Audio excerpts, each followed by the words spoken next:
Welcome, everybody, to Generation Jihad. I'm Tom Joscleyn. I'm here again with Bill Roggio. Bill. Hello, everyone. We are senior fellows at the Foundation for the Defense of Democracies, and we have been running FDD's Long War Journal for too long now, for a long, long time. And this week, we are pleased to have another guest from FDD with us, Jonathan Schanzer, a longtime colleague and friend of ours. He's the Senior Vice President for Research at FDD. He's done a lot of work, particularly in the past, on the subject areas that we cover at Long War Journal. He's somebody we have a lot of respect for. He's a good-looking dude as well, I would say. You're a fine-looking man, John, I'd say, you know. You're hot, And he has one unfortunate characteristic, however, that he shares with Bill, which is they are both from the Philadelphia area, and they're both Philadelphia fans. They both root for the Philadelphia Eagles. I have to apologize as the New Yorker representative on this podcast for them both in advance. If you're one of my fellow New Yorkers, I'm sorry. You're going to have to listen to them. But, John, welcome to the show. Thank you. And I look forward to representing my city. Yeah, John, don't worry, man. Tom, he New Yorked up for this episode. You guys can't see the video, but he's got a New York hat, a New York T-shirt. Yeah, you know what? I view it as a cry for desperation over there. Right? You know, he's got to show his colors for some reason. You know, it's the small man syndrome. I'll just leave it at that. Yeah. Well, in this case, I don't have the small man syndrome. Too much in my life. I've had too much in my life. I've had the opposite. But I felt that somebody had to represent the 4-time Super Bowl champions as opposed to the 1-time Super Bowl champions. Well, so, you know, it's event, been a while, Tom. So, you know, let's. In any event. All right. So let's get down to business. John, we're talking about, you know, what we're going to talk about today, the planning to plan, as they would say in the movie Office Space, you know, planning to plan for the podcast. And the first thing that came to my mind when we were going to sit down and explain to listeners why we're having you on and why it's important, what you have to say is important, is that we've given you a lot of credit through the years at being out in front on the issue of Al-Qaeda's so-called affiliates. You wrote a short book / long monograph called Al-Qaeda's Armies, I think it was titled, quite a while ago. That book was prescient in a lot of ways in terms of understanding what Al-Qaeda was due to spread the jihad and grow geographically. Bill and I have talked through the years about how most of the energy in the counterterrorism field, at least in terms of publicly facing experts, has been spent trying to play disconnect the dots on that, trying to explain away this geographic expansion of Al-Qaeda, which then I would argue led to the expansion of ISIS as well in certain ways, but we can come back to that. But maybe you want to talk a little bit about your original research. This was very early on in the post 9/11 era. You caught on very quickly that Al-Qaeda wasn't just this discrete band of not so merry men in Pakistan and Afghanistan waiting to be droned to death, but in fact, they had resources and assets elsewhere. Maybe you can talk a little bit about that. Yeah, sure. Thanks for having me on, guys, and congrats. It's amazing. I remember when you guys started this podcast. So kudos to you for keeping it going, even if you are a Giants fan, Tom. I guess when I look back at that book, the moment for me where I kind of opened my eyes and realized there was something to assess was actually September 23rd, 2001, right? That was the day that Executive Order 13224 was rolled out. And the Bush administration named a number of Al-Qaeda's operatives, but also ended up naming a bunch of groups that no one had ever heard of. And, you know, they ranged from a group in Yemen called the Islamic Army of Aden Abyan, another one called the GSPC, which was based out of Algeria. That one, by the way, went on to become AQIM as it's known today. The other one went on to become AQAP. And so you can see the sort of staying power of the analysis that came out on that day. But what was just so interesting to me is that nobody was tracking these groups. So the Bush administration went out of its way to name them and to designate them and had a whole process for doing so. And no one was looking at it. So I spent about 2 years at the Washington Institute for Near East Policy, writing about these groups, looking into them, in some cases traveling, as I did to Yemen. And the Algerians wouldn't let me in, by the way.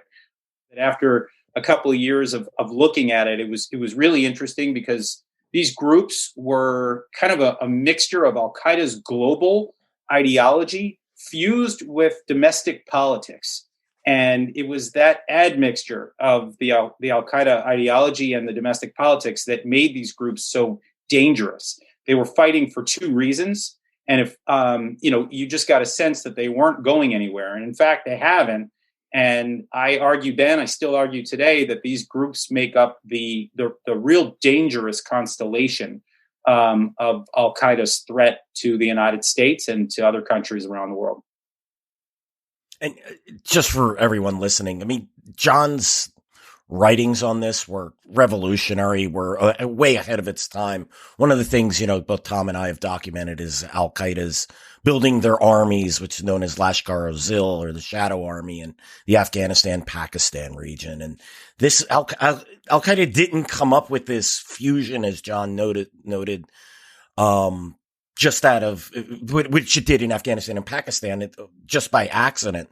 It used what it did in Yemen and Algeria and elsewhere as a model. And that's what made Al-Qaeda so effective and made it, it gave it the ability to establish armies in Syria and Iraq and Afghanistan, Pakistan, and in Somalia and whatnot because of this. And, so John, I just have to, not really a question here, I just have to commend you for your, just for being so far ahead of the curve on this issue. Your writing really inspired my work, from years ago. And I want to share one more thing about John. This is I guess it's professional. I met John in Philadelphia in May 2010. This is when they recruited me to become a fellow at FDD. I was just running the Long War Journal, working with Tom. And this is, Tom, you'll hate this story, but both John and Mark Dubowitz came down, and what did we do? Did we go to a fancy restaurant? Nope. We went to get cheesesteaks. Not only one cheesesteak, we had to go to both Pat's and Gino's because I think Mark never had either, and we had to sample both cheesesteaks. So it was a fantastic job interview. I'm very thankful for those cheesesteaks. Or still go down to South Philly and grab those. Our arteries are still getting cleared out. We got to do that sometime soon. Get some steaks and go to an Eagles. By the way, the follow up to that was going to a Flyers game when Dubowitz was cheering for the Capitals and almost got pummeled by a Philadelphia faithful standing behind us. You had to step in and bare your teeth. Yeah. Fortunately, my friend Bill was there. He's an old. I've known him since first grade, and he can always be in my foxhole. We just turned around and told that guy to bite it, and he did. But good times, John. I've been a fellow at FDD for almost 11, coming up on 11 years now. Yeah, you guys started around the time that I did, so it's been a long partnership and one that we obviously appreciate at FDD. Yeah, no, same here. And it was, meeting you, it was fantastic. I was a little, again, your writing, just like I said, that was just a lot of the work that Tom and I have done has been tracking Al-Qaeda's armies. And one thing I'll just say about that, which I think people still kind of forget, and that is that, when you look at what happened in Afghanistan and the fights that took place in the immediate aftermath of 9/11, right? What you had were a bunch of ragtag fighters from all over the region that had been recruited to fight for Al-Qaeda. And when we went in and cleared it out, they had nowhere to go but home, right? Yeah. So you had these guys who were battle-hardened fighters who had no choice, basically, but to return to the countries where they came from. And this actually really contributed to the Al-Qaeda problem, the affiliate group problem that we've been tracking. And it's, I think, one of the main reasons why, and you'll still see it with, Syria and with Iraq and ISIS, right? I mean, you still see, foreign fighters that have come to the theater and then ultimately return home. And they're the ones that pose that great threat regionally. And we still see it. And you guys have tracked it better than anyone else, that Al-Qaeda controls through these affiliate groups more territory today than they ever have in the past. And that's, I think, almost entirely due to the affiliate phenomenon. Just to underscore your point there, John, when you look at Al-Qaeda's so-called affiliates today, they're really, the way they refer to them is as regional branches, because they each have their territory that these regional emirs are responsible for waging jihad in. When you look at them today, the predominance of veterans of the jihad in Afghanistan is crystal clear. Now, obviously, they recruited new talent in these theaters as well, and people tend to discount that. But the veteran phenomenon is quite distinct. I mean, so when in Yemen, for example, Khalid Batarfi, he's a veteran of the Al-Qaeda training camps in Afghanistan pre 9/11. He's the head of AQAP. He has several people around him who are all veterans of Afghanistan pre 9/11. You have in Syria, you have a total mess, and we're not going to get into that today of what Al-Qaeda looks like in Syria today. But one of the groups, Haras al-Din, one of its chief leaders is a guy known as Farouk al-Shami, who is in fact, another veteran of he was actually a trainer at Al-Farouk, Al-Qaeda's principal training facility in Afghanistan pre 9/11. So this phenomenon you were writing about in 2004, we can go on with examples all the way to West Africa and elsewhere, and Shabab, of course. But the point is, this phenomenon you were documenting in 2004 is very much still with us today in 2021. It's still very much a central part of the ongoing terrorism portfolio or issues that we're dealing with. And I noticed you wrote this, I think you published this in 2004, basically right around the time or probably shortly before Al-Qaeda had its first official branch somewhere in Al-Qaeda in Iraq when Abu Musab al-Zarqawi swears allegiance to bin Laden. And then, so you were writing about this before this model became official within Al-Qaeda's sort of paradigm for understanding the world. And then, of course, in 2006 and 7, really 2006, but GSPC, which you wrote about in Al-Qaeda's armies, becomes Al-Qaeda in the Islamic Maghreb, part of this whole thing. Now, this is a process, obviously, that has had some drawbacks and created some problems for Al-Qaeda. Every organization has them, of course. But again, I think if people would look at this Al-Qaeda's armies, Middle East affiliate groups, and the next generation of terror, written in 2004, holds up pretty damn well, John, I would say, after all these years. Yeah, thanks. And by the way, looking at the Iraq model, one of the, I was looking back then at this group known as Ansar al-Islam. This was, one of the groups that the Bush administration used as justification for entering into Iraq, and it, obviously a source of significant controversy, right? The decision to go into Iraq in the first place. But there was no doubt that group was there, that it was a threat, and that it was going to grow. And I think that's one of the interesting things as well, looking back, that was a major challenge. And I actually traveled to Iraq.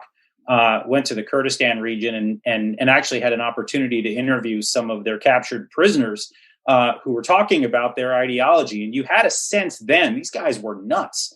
You had a sense then that the Iraq model was going to be a dangerous one. You had a sense that as, our efforts to bring peace to Iraq unraveled, that this group was only going to grow stronger. And of course it did. And obviously we know the painful history about the evolution into, to ISIS and others, or at least parts of that group. So, looking back, it was, I only wish I did a little bit more on that affiliate group in particular, given what we now know.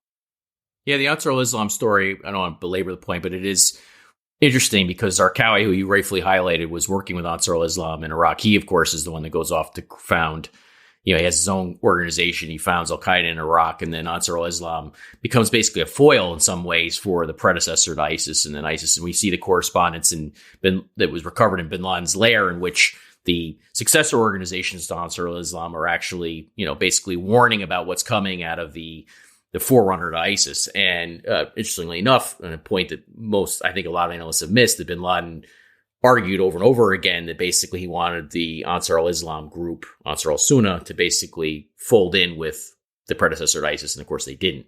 But it's interesting because that's one of the places where maybe their management style within Al-Qaeda senior leadership missed the problem early on, or didn't fully grasp that this was something that could potentially blow back against them. But let's move on a little bit. So you go from the Washington Institute for Near East Policy, and then I think, is it right after that you become an official at the Treasury Department, John? All right, so you go to work for the Treasury Department.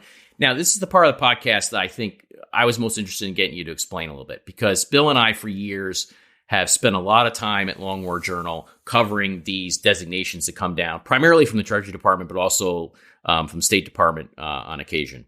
And Bill and I knew early on from talking to a lot of folks, including yourself, that basically these designations are important because they're essentially reflect they have a gold standard of intelligence behind them. That basically they have to be close to bulletproof when it comes to legal challenges and other issues that may arise in terms of the evidentiary standard that's used to file them, to publish them.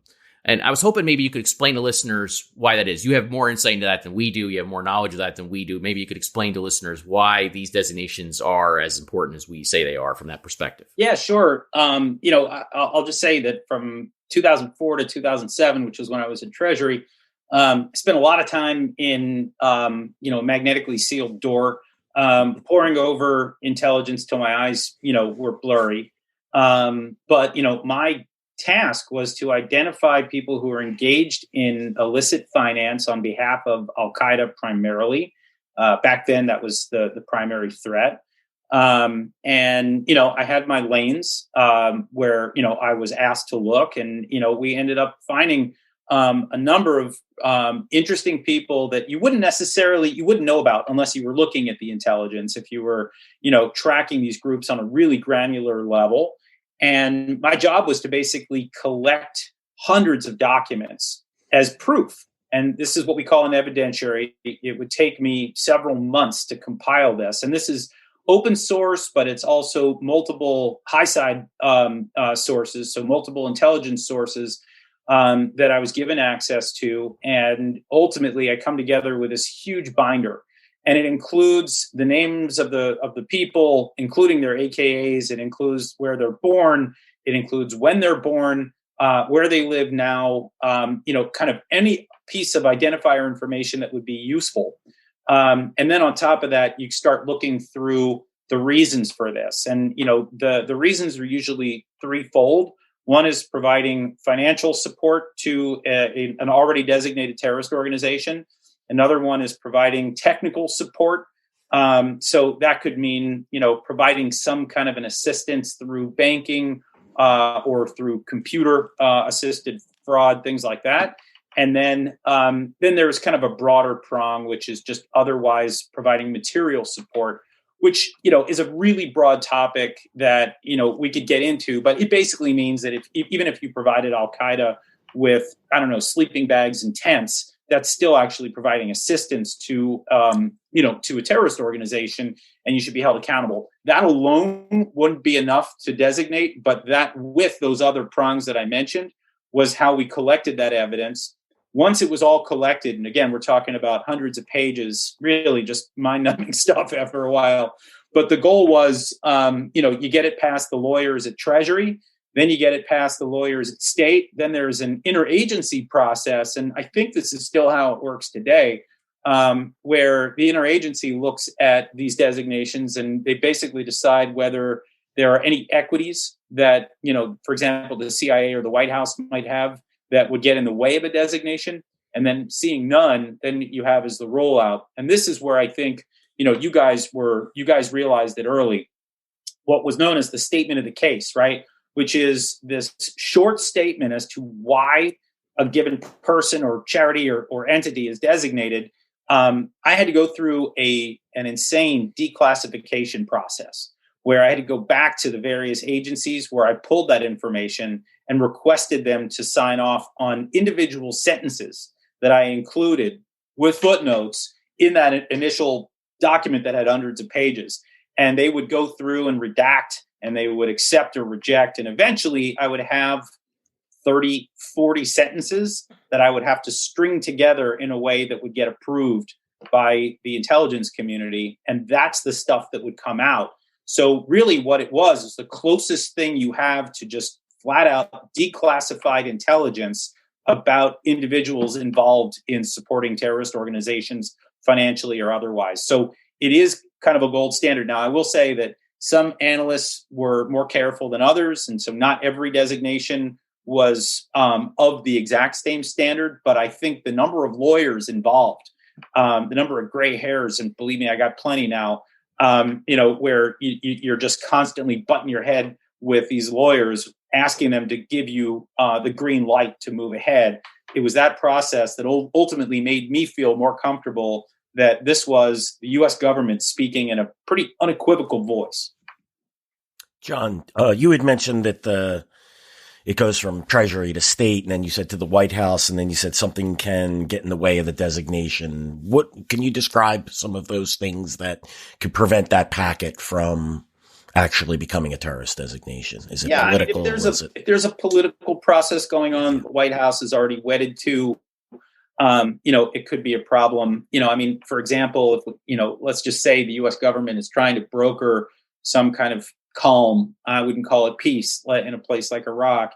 maybe you don't or maybe Yemen with the or Houthis Yemen, right now, right? Or that's right? where we see recently the delisting. That was, of course, Yep. an FDO, but foreign terrorist organization, which is a designation by the State Department, not the Treasury, not done according to the Executive Order 13224, but using other powers. But you would see the U.S. government, at a fairly high level, making sure that there were no problems in doing this. And by the way, there'd be some cases where you're about to designate somebody, and one of the 3-letter agencies comes to you and says, we have somebody inside with this guy, and we're collecting human. We got, we have an operation that's ongoing, so you can't do this now. We need you to hold off, and when we're done, we'll let you know, and then you'll get your green light. And there would be things like that would happen. So you'd have designations on hold for weeks or months on end, which, by the way, for an analyst like myself at the time, I mean, I wanted to off myself, because here you are, you spent all this time getting bleary-eyed in a closed door, skiff. You've done all the work, and then they're like, oh yeah, oops, sorry, can't use it now. We're going to assert ourselves. Because you got to remember, the Treasury is not the senior partner here, right? I mean, this is like, at least back then, we were kind of a backwater. We had just started to work with the intel community, and the other agencies had a hell of a lot more time, and that track record where they could just say, nope, this is our equity, sorry. Yeah, and this is interesting because we often get the question, we'll write up someone and, it's been clear to Tom and I and anyone who has half of a brain why this individual should have been designated 4 years ago. And then, he's listed, and then what the comments will often get is, well, that took long enough, or wow, that's a lightning speed process you got going on there. But what John's explaining is there's a lot going on in the background that we can't see. And I hadn't even considered. Yeah. One other thing that's probably worth noting is, some of these guys are cannon fodder, is what a guy at Pentagon once explained to me. Like, the idea that you go through a whole designation process for a guy that is, has a date with a drone, in his near future. Why go through that process if you know that, the guy's going to get rubbed out?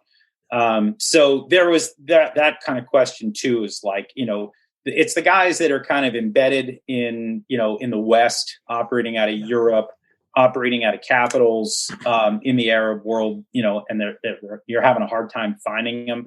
Those are the guys that are easier. But, I remember looking at some guys, related to AQIM that, ultimately, or back then they were GSBC, but, they're operating in the Sahel, right? So they're operating out in the desert, and they're dealing in, I don't know, gasoline trade or, some other illicit financial activity. There was no reason to designate them because, at some point they were going to have their date with destiny, and it was just not worth our time. It was just more about, the U.S. working it out with the partner country or the maybe European country that was working with us in tracking somebody. So that would also sometimes explain the decision to defer a designation. Yeah, and it is an example of what you're talking about. I'll use in Pakistan, the U.S. I can't remember what year it was, but it was probably about 5-6 years ago, maybe even earlier. They designated a guy named what was his Aminullah Peshawari, and Sheikh Aminullah, yeah. Sheikh Aminullah, yeah, and he is a Taliban leader of the Peshawar Shura, which is one of their 4 major councils. Also a member of Al-Qaeda. And no, that's not possible. It's not possible. And also runs a place called the Ganj Madrasa in Peshawar. So he's kind of untouchable in the sense in Pakistan, where like that's somewhere where the U.S. isn't going to drone. They might hit something in Waziristan, or would have years ago, but not going to go out and spread their wings to Peshawar. So that's where this designation process is really important to, Tom and me. Yeah, we can, pick up, Abu Yahya, al-Libis and all of those individuals designated. It's a clear case, but someone like the untouchables, I think Tom or John, as you would say, the ones, financing operations and from Qatar or Saudi Arabia or operating in Pakistan. Those are the ones that really Tom and I find very juicy in this designation. Yeah, there's another aspect of this as well, which is you do have when it comes to the designation process, and I think this probably postdates your time at Treasury. In fact, I know it does, John, but you remember there was a debate over whether or not to designate Boko Haram, the group known as Boko Haram to the West anyway, as a terrorist organization. And there were these pseudo-intellectual arguments put forth that, basically Boko Haram, if the U.S. designates them as a terrorist organization, that will drive them into the global jihad or, somehow enhance their terrorist qualities, which is basically about as dumb as it gets, I think, when you look at the history of Boko Haram. I mean, it shows you that the politics of this, you have institutional equities, you have what the defense industry thinks about certain things, they're weighing in on this, but then you also have, outside pressure from people who are basically against this process and are against designations who try and, create problems. In fact, remember there was this delay in designating Boko Haram under the Obama administration, and it was only eventually that they were designated, and it, to me, I don't really care one way or another. I don't have any stake in the fight about whether or not a group is designated or not, but I just thought the arguments against designating Boko Haram were particularly weak and reflected an ideological position. Yeah, I'm going to quote a guy named Tom Joscleyn, who always likes to, talk about disconnecting the dots. And we saw a lot of it, with, we could get into Tunisia, we could get into other, sub-Saharan groups that, showed some clear evidence of ties and operational capabilities that merged with Al-Qaeda, communications with Al-Qaeda's leadership. But, you'd see a reticence on the part of the U.S., maybe because, for example, during the Arab Spring, given all of the kind of the difficulty that the U.S. had in trying to engineer a soft landing with all of these uprisings, you might see some concern about designation of groups and alienating groups that could become part of at some point, a government process. My take has always been that, if you're thinking about this too much and you're hoping too much, it's going to backfire. It just will, right? Because the facts show what they show. If you've got an organization that's working with Al-Qaeda, it's not going to stop doing that because you decided not to designate them. What happens is actually they have greater room to operate, and it's just, it's just you're playing with fire. It's why I've opposed what's happening in Yemen. Also, we mentioned briefly the Houthi delisting by the State Department. Here we came out, and of course, it happened right at the end of the Trump administration where they designated the group. It was not uncontroversial, but the evidence shows that they're a terrorist organization. It's kind of hard to dance around that. And when you start kind of, tying yourself in knots and getting into mental gymnastics, I think all it's going to do is blow back on the U.S. And I think we've seen a number of cases where that's happened. John, I don't know if you caught this in the delisting statement. I think it was by Secretary of State Anthony Blinken.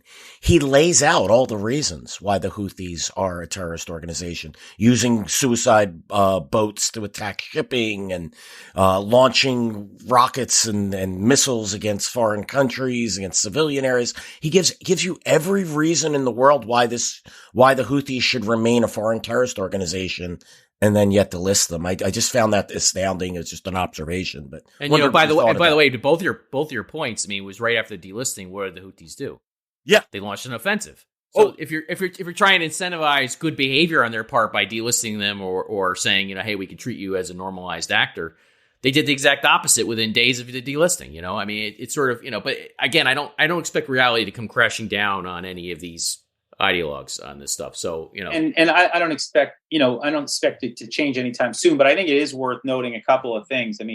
One, the reason ostensibly for delisting was because we needed to get humanitarian assistance into Yemen. And that if we designated the Houthis, they may not, it may be more difficult for aid groups to be able to provide that assistance. But, we have the ability to issue waivers. We work in other countries where terrorists are operating, whether it's Syria or Gaza, and we've been able to find workarounds. And I think we would have been able to do it there. There was kind of an insistence that we wouldn't or couldn't. And now you look at what the U.S. is up against. You got this envoy, Tim Lenderking, who's in Yemen. He's begging the Houthis to come to the table, but we don't have leverage. And that's, I think that's an important part of designation, whether it's done at state or it's done at the Treasury, right? You have this leverage. You can say, look, if you start, if you stop killing people, if you stop engaging in terrorism, we can lift the designation, but we're going to keep it on until you do. And we're going to continue to actually tighten the screws. So what we did is we ended up taking the financial leverage off the table and to a certain extent, the diplomatic leverage. And then we also, by the way, cut the aid to the Saudis who were engaging in military operations. So we got rid of diplomacy. We got rid of, or actually, let's just say leverage diplomacy. We got rid of economic pressure. We got rid of military. The servile diplomacy continues. Come on, Tom. You stole my line. I was going to quote you. Come on, Tom. But anyway, ask yourself why we're not getting anywhere with the Houthis right now. It's because we don't have leverage. Yeah. And that's what this stuff can do. Doesn't always do it. Sometimes you designate and it's like a tree falling in the forest. But sometimes you do it, and these groups will sit up and take notice and try to challenge it, or at least start to moderate some of their behavior. Well, I think I stole your thunder there. Sorry, you did steal my thunder, Tom. It was sorry. painful. I just when I heard the diplomacy, John had said that we ended diplomacy, which I think it ended the version of diplomacy that we would advocate for, which would be strong-minded, strong-willed, and have a clear idea of what you're doing, as opposed to just groveling, right? Which is basically what we've been documenting with the Taliban for years here. Now we've got about a decade of groveling to the Taliban for a so-called peace deal here, on and off, of course, and that has gotten us nowhere. The Taliban is just, was happy to watch America leave. All these bad actors are very happy to have the American side negotiate the terms of its surrender or its departure. Of course, why wouldn't they be? But other than that, we haven't seen very many benefits. But let's talk now a little bit. Let's transition a little bit. You were talking about. Let me say one thing about the Arab Spring before we move on. So one of the most curious things about the political dynamic you were talking about there, where basically there was this reluctance to identify Al-Qaeda actors originally, and then of course some of them mutated into ISIS actors. There was this reluctance to designate some of them early on in places like Libya and Tunisia because they wanted to treat them as if they could be part of some legitimate political process. And what I found the most interesting about this is there's actually a complete contradiction in this thinking. The people who argued against these designations for like the Ansar al-Sharia groups, for example, the truth of the matter was the reason why we accurately, by the way, and with a lot of dissent and a lot of criticism from the Washington cliques, identified the Ansar al-Sharia groups as Al-Qaeda front groups, again, accurately so, was because they stood out from other groups in Libya and Tunisia, right? It wasn't like every group, every militia was Al-Qaeda affiliated in post-Gaddafi or during the uprising against Gaddafi. Far from it. It was only because certain groups had certain characteristics that made them, obviously, if you knew what you were looking for, part of the Al-Qaeda fold, And so basically this essentially amounted to willful blindness, that basically the American government was going to choose not to see what was right in front of them. And so you have all these Al-Qaeda veterans leading Ansar al-Sharia chapters, and we're supposed to believe that is just a coincidence that these guys are part of that diaspora that you were talking about from Afghanistan, and so, John? Yeah, I mean, I'll just say this, that I always appreciated your guys' approach to all of this. It's kind of Occam's razor, right? If it looks like a terrorist group and it has all the characteristics of one, well, then it is. And one of the things that I heard very early on when I entered the Treasury, one of my colleagues said, when you look low side and you look at open source and all signs are pointing to the fact that it's a terrorist organization, there is a 99.9% chance that the high side intelligence is going to underscore that and strengthen your argument, right? It is like a 0.1% chance that the evidence will not stack up in that direction. And so it's just, it's not every time, but it's almost every single time. There are, of course, exceptions, but they are very, very rare. And, I think it's just kind of a cautionary note to, anyone looking at this designation process, the idea that somehow, we should hold off because we're not sure. When we get the evidence, and especially when, designation comes through, it's pretty darn clear that, we're dealing with the real thing. Yeah, John, we're not, just to put a fine point on that, when, Ansar al-Sharia Libya was broadcasting these Al-Qaeda sermons from well-known Al-Qaeda ideologues and Osama bin Laden on 96.9 on the FM dial, or whatever the hell it was in Libya there, you would think that this would be the type of evidence that would smack you over the head and say that whatever sort of disconnect the dots paradigm you've adopted on this is no longer germane to to what we're looking at. But be that as may, it continued, But here, let's talk about probably one of the most infamous disconnected dots examples, because this is something I know you've been tracking alongside us for years, which is Iran and Al-Qaeda and the agreement between the Iranian regime and Al-Qaeda. This is something that, every time we talk about this or write about this, we are confronted with a mountain of misinformation and ignorance and mythology about this topic. However, on the other hand, you have this series of designations, many of which came out of the Treasury Department, most of those, by the way, during the Obama years, in the Obama administration, documenting this agreement. It's a real agreement between the Iranian regime on the one hand and senior Al-Qaeda leadership on the others that allows, in the Obama administration's terms, this is the way the Treasury Department, State Department during the Obama years coined it, the core pipeline for Al-Qaeda to exist inside Iran. And there's all sorts of evidence that this continues to this day. And yet, curiously, anytime this topic comes up in the mainstream press and anytime anybody's talking about this, these designations, nobody references them. They just pretend like they don't exist, like these are out there because they contradict the narrative. Maybe talk a little bit about those designations, if you could, for a second, and that this isn't something that the Treasury Department, the State Department would just come up with out of nowhere during the Obama years, right? I mean, they had real evidence, and they still have real evidence that this is what has occurred and is occurring. Yeah, I mean, look, you guys know this better than most. I mean, this is an ongoing problem. We saw indications of Iran and Al-Qaeda cooperating in the 9/11 Commission report. And then that was followed up by designations by the Bush Treasury. Then it was followed up by designations in the Obama Treasury. We saw and more coming out of the Trump administration, including some very clear statements by the Secretary of State, Mike Pompeo, and making it very clear that the problem still existed. You guys, of course, in looking at the bin Laden that were spirited out of Abbottabad, there was additional indications, particularly with bin Laden's son, which I know you guys can talk about and sort of describe his relationship with the Iranian regime. I think, what you see, though, is a lot of people saying, well, they're under house arrest. And, that the Iranians are actually helping us in some way by keeping them under lock and key but that's not what the evidence shows. The evidence shows through these designations. And again, I already described the very careful process of the compilation of those designation packages and the statements of the case that are ultimately declassified, right? We were super clear back in the Bush days and even the Obama White House. I think some of those trailed off toward the end, I think, because of the... Yeah, actually, I would disagree just a little bit there, actually, because as somebody's looked through the designations, I think the Bush years actually pulled their punches. I agree. It wasn't until the Obama years, July 2011 in particular, that the U.S. government officially said that there's an agreement between the Iranian regime and Al-Qaeda. Before that, basically. There's a reason for that, which is, again, talking about equities, right? The Bush administration was asking the Iranian regime back then for help. And by the way, it happened also with Syria, right? And a number of other countries that we wouldn't necessarily want to rely on for counterterrorism assistance. But we did anyway, because everyone was afraid of the United States. There was kind of a sense that, no one knew who Bush was going to invade next.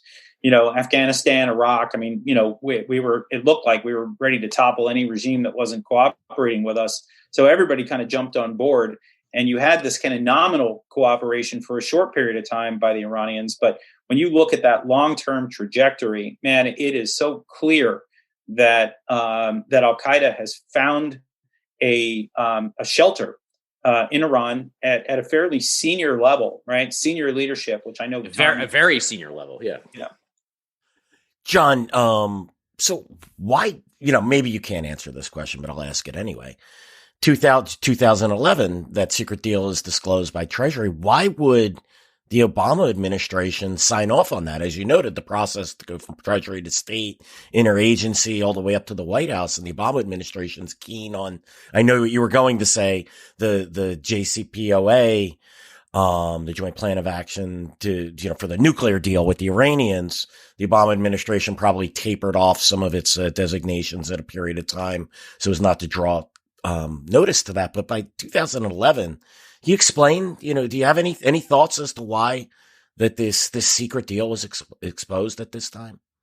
You're talking about the Iran, the interim Iran nuclear deal? Yes. No. Yeah. Yeah, but the secret deal you're talking about is the deal between the Iranian regime and Al-Qaeda. Yeah. Yeah. So the secret deal is that. And then, but it by 2011-12, the Obama administration is seeking to push the nuclear deal with Iran in order to. So why would they disclose the Al-Qaeda ties while they're trying to cut a deal with the Iranians? Well, I think back in 2011, I think the Iran nuclear, architecture was still very much, a work in progress. It wasn't until 2013 when the JPOA, the interim nuclear deal, was announced, right? So back then you had, kind of secret dealings going on, the Oman Channel, where American officials are meeting with Iranian officials, and that, that's happening in the shadows. It's a small circle of people that are involved in this. So you have the Treasury still kind of doing what it was meant to do.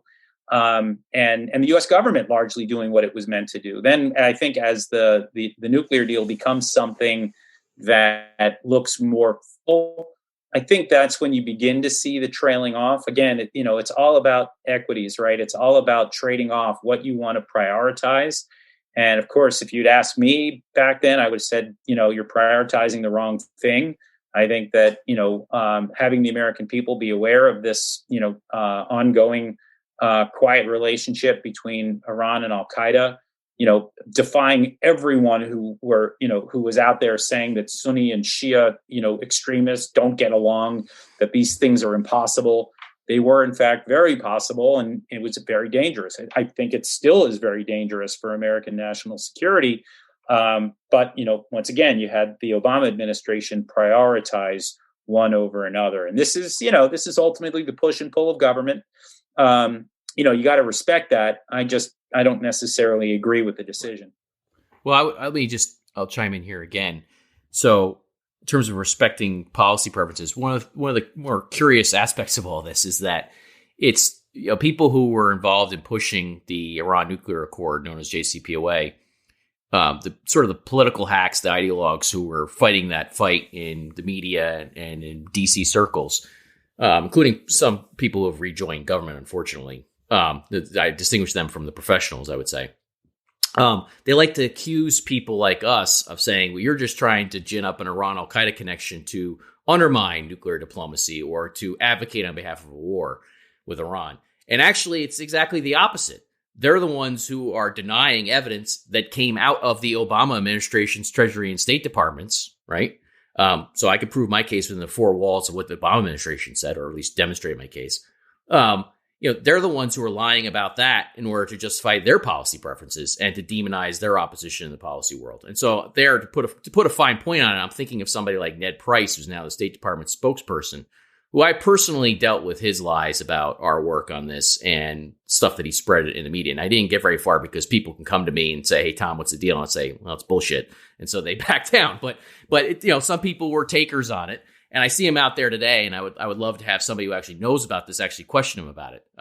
But guys like that, what I would say is, guys like that, they actually practice, they sort of project, I would say, onto others what they're actually doing, right? They project onto others nefarious motives and politicizing intelligence and trying to upplay certain things when actually they're doing the same. They're actually doing that. They're downplaying things in order to justify their policy behavior. Yeah, and you need to, I think, take a step back and see if this is happening. I think, the broader trend that I'm watching that I find very troubling and have spent more time trying to understand is this question of what I would call neo-isolationism.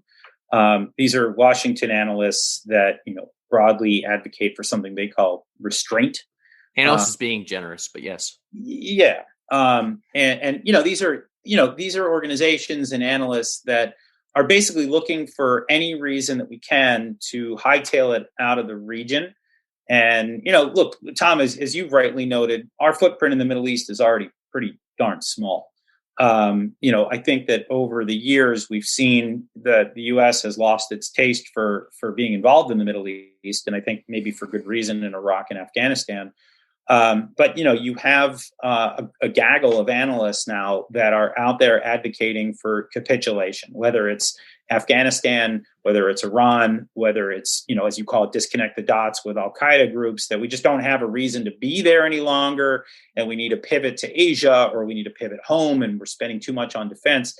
And look, I get the reasons for wanting to not spend, more than, 2.5% GDP on defense. I get the rationale for it. But this needs to be done in a way that doesn't involve impugning those that continue to point out the actual threats to America. As I think, the three of us have, we continue to point out, whether it's the Sunni side or the Shia side. And what you have is, in response, people that just say, well, the fact that you're pointing out these threats makes you a warmonger. It becomes ad hominem. It becomes a debate that, in my view, is nonsensical. I think we can walk and chew gum. We can figure out how to have that smaller footprint, fight the enemies that we need to fight, while also pivoting to China and maybe even saving some money on defense. We need to have a serious discussion about it. The people that are pushing this narrative that I think you've described, I don't think they're serious about trying to find real solutions.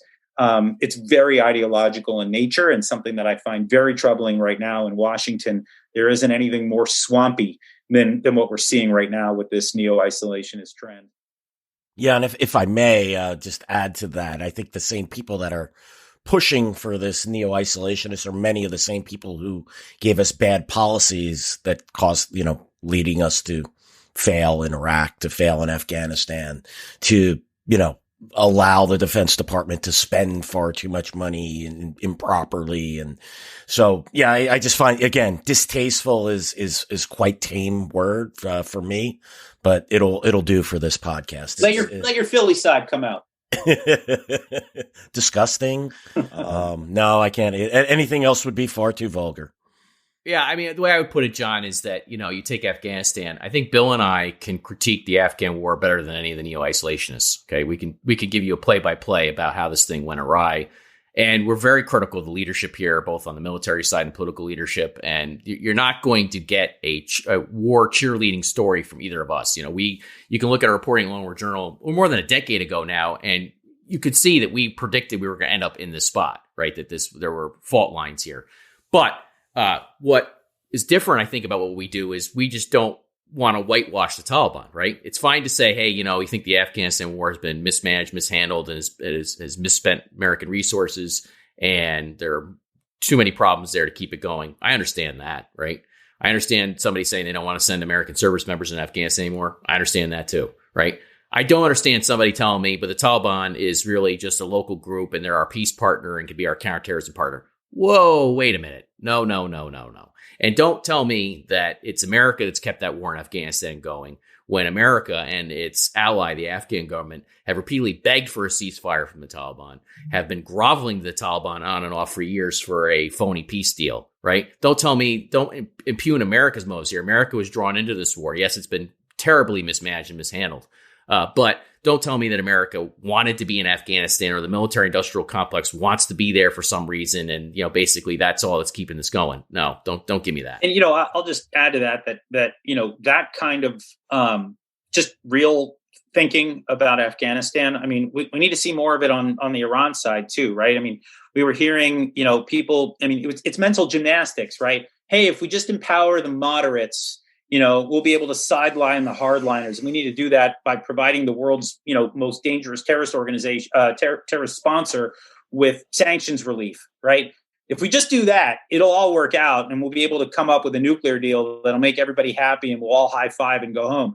The mental gymnastics that are involved in doing this kind of stuff, right? And we see it, in a bunch of different places. By the way, we saw it in Iraq and Syria, and look what that got us, right? The idea that, hey, we can just get out of here. There's minimal risk, and we don't see any real U.S. imperative for being there.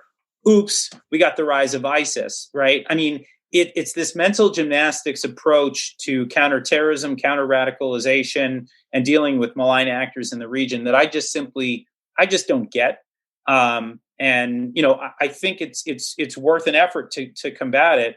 Again, you don't necessarily have to be pushing for conflict, but the idea of challenging this wrong-headed thinking I think someone's got to do it. And I'm glad you guys are doing it. And I'm glad FDD is doing it because, you just see more and more people kind of embrace this thinking. It becomes a herd mentality, which, as you guys know, is prominent in Washington and very dangerous. Amen to that, John. And I want to give one example of, the same people, making, policy who have caused the problem. General Miller, who's currently the leader of Resolute Support and U.S. forces in Afghanistan, he's been commander for what, 3 years now, Tom? Is that 3 years? Something like that. Yeah. Yeah. I don't know exactly. Yeah. He's been telling us that the Taliban is going to break with Al-Qaeda, that all this nonsense. Taliban tried to kill him, by the way. He completely, but not as Al-Qaeda, as a moderate group. Right, exactly. And right, that was the moderate jihadis. Right, yes. Right, exactly. And he's up for consideration for CENTCOM commander. We've had other examples of this in the past. The same people, General Dunford, the head of Afghanistan, U.S. forces in Afghanistan, and I guess it was ISAF at that time. Whom, by the way, the Taliban trolls now in their public statements. Exactly. Publicly a loser. But yeah, exactly. Became chairman of Joint Chiefs of Staff. I'm just looking at this narrowly from the military side. The same people who are responsible for being dishonest about what's happening in Afghanistan, for supporting bad policy under multiple administrations, are promoted or given positions of power. And how can we ever come to a place where we can make good policy when the same people pushing the same bad ideas are constantly promoted? Yeah, and I would just, I'll add this, that, as we look at some major shifts that are coming in the foreign policy space. I mean, this is sort of the stuff that I have to look at, as part of my job. But, I look at a couple of major shifts that appear already underway in foreign policy. And, one of them is the pivot to China and the imperative to engage in, what we call great power competition and to, start to address all of the many malign activities that the Chinese Communist Party engages in. And then we have the issue of domestic terrorism as well, which, is, increasingly something that folks in DC are talking about. And I have very little faith that we're going to come up with strategies that counter both effectively. When you look at the track record of all these other conflicts, and as Tom always calls it, disconnect the dots, and, trying to explain where we might be able to if we just walk away under these circumstances, it'll all be fine. It just does not give one a whole lot of confidence in the U.S. government's ability to combat new challenges, given our track record on old ones. Yeah, and when you raise domestic extremism, this is something we're probably going to be talking about more in future podcasts and elsewhere. We're trying to step through the landmines, as our listeners know, on this issue, because our views are probably out of sync with some of the dogmas that are out there. The way I put it to people is that I think there are certain right-wing ideologues, including on cable news, who pretend like there's no issue there and that this is just all made up, right? And that's just a lie. I mean, come on. Look around. There's plenty of evidence you can see that this is an issue, and it's an issue that's been growing, and it's something the U.S. is going to have to deal with. However, I will say this. There are people on the left who have basically tried to make this the central focal point of the U.S. government's counterterrorism resources long before it grew into a phenomenon. Now, they would say, well, they were prescient in that regard. But no, a lot of the arguments they made were disingenuous, I would say. There are people who are also trying to basically say that, this phenomenon, this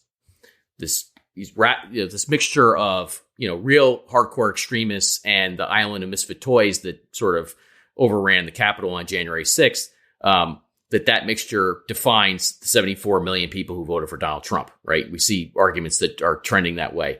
That's a very dangerous way to think about this. Oh, and Tom, no less be put in re-education centers as well. Yeah, I mean, some of what we're seeing is just, going, if the two things. One, the failures of the counterterrorism effort in the post 9/11 paradigm should not be replicated domestically, right? We shouldn't think of this in the same terms at all and repeat some of the same pathologies, right? And two, the problem is that a lot of this gets tied into politics and people are weaponizing this for political purposes. And we got to be very careful about that. I mean, I'm very critical, as people know, of Donald Trump and his January 6th speech in front of the Capitol.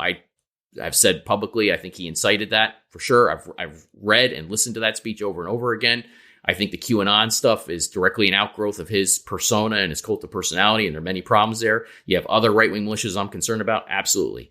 On the other hand, I would say there are people on the left who want to use that to say that all 74 million people who voted for Donald Trump are, basically on the verge of being domestic extremists. And that's just ridiculous. Yeah, I would agree with that.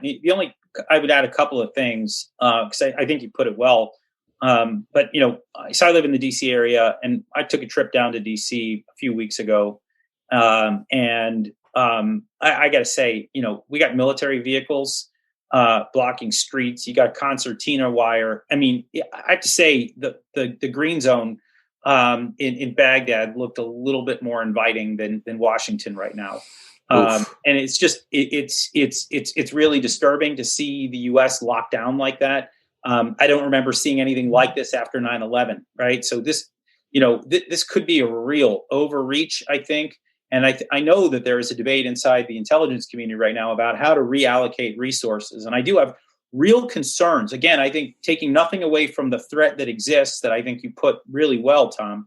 But, there is a question of if we shift our resources to, let's say, right now it's 80-20, let's say, for jihadism and foreign threats versus the 20% domestic. I'm just using that as a random example.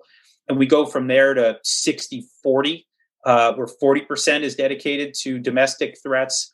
Are we leaving ourselves vulnerable to some of those foreign threats that we should be tracking? Is that the right way to think about this right now? So there's the political component of this, and then there's the actual security element that I have to say, I think it's worth having a real discussion. Look, I'm all for having the Capitol Police get better trained and have a bigger budget. Sure, that makes perfect sense.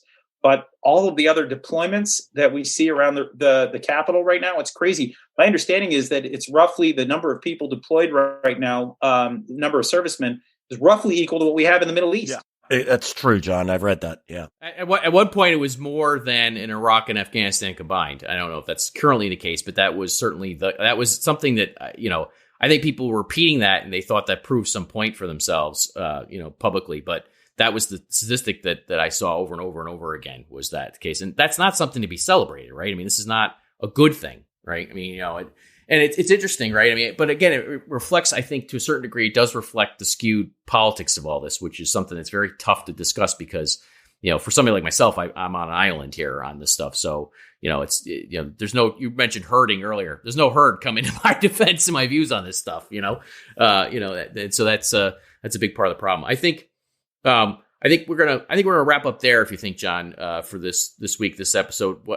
I think basically, however, I would like to have you back on to talk about Turkey and Qatar, because this is another issue set that you were ahead of the curve in terms of understanding where they were in how their policies were shifting, how their priorities were shifting. And that's something for a new episode. But I want to thank you for coming on our episode this week, John. I really appreciate it.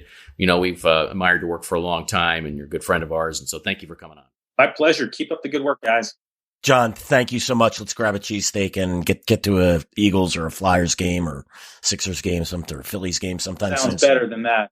Sounds great. We should drag John to a Eagles-Giants game. I think that'd be fun. I'm not going with you guys to the Eagles. Oh, come on. I will get a Philly cheesesteak with you, however. All right, cool. That is still one of the better foods. Someone's liable to get hurt. Still one. Not with Tom and I there. That's not gonna not with me. I'm not getting hurt. That's for sure. So that someone's probably me. But no. We got you. All right. Well, thanks again, John, for joining us again this week. This is John Schanzer, Senior Vice President of Research at the Foundation for Defense of Democracies. And thank you to our listeners for listening to this week's episode of Generation Jihad. Please do subscribe to the show. As a reminder, you can find us on Apple Podcasts, Spotify, YouTube, or anywhere else you listen to your podcasts. And we'll see you hopefully next week.